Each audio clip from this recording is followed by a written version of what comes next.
May basbas ni Pangulong Bongbong Marcos ang pagprotekta sa mga testigo laban kay dating Pangulong Rodrigo Duterte. Sabi pa ng Malacanang, hindi man direkta, nakikipagtulungan na ang ating pamahalaan sa ICC. At live mula sa TV5 Media Center, nangunguna sa balita si News 5 Palace Correspondent Marcel Halili. Marcel, ano pa ang sinabi ng palasyo kaugnay ng mga testigo laban kay dating Pangulong Duterte?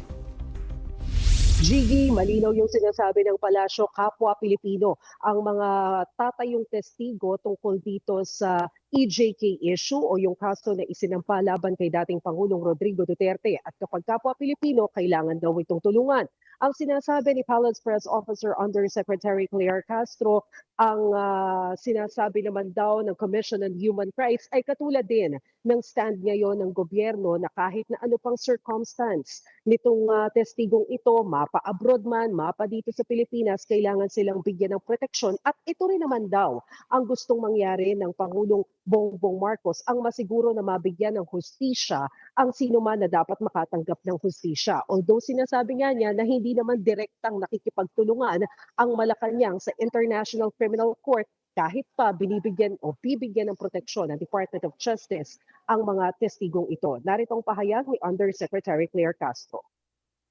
It can be said that it is indirectly cooperating with the ICC, but the primary intention of the government is to help the victims and the witnesses of the victims to get the justice they need. At Maricel, may komento na ba ang palasyo sa pagtanggi ng gobyerno ng Australia na kupkupin ang dating Pangulo sakaling mapagbigyan ng ICC ang kanyang interim release?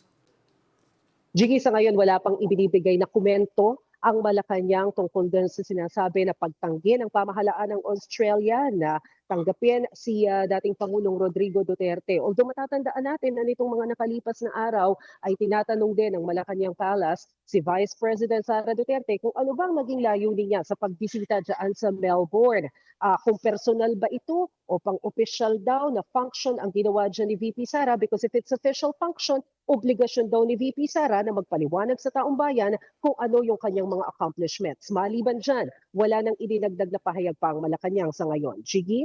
Anong reaksyon ng Malacanang sa payag ni VP Sara na hindi siya pro-China at wala siyang kinikilingan na kahit anong bansa?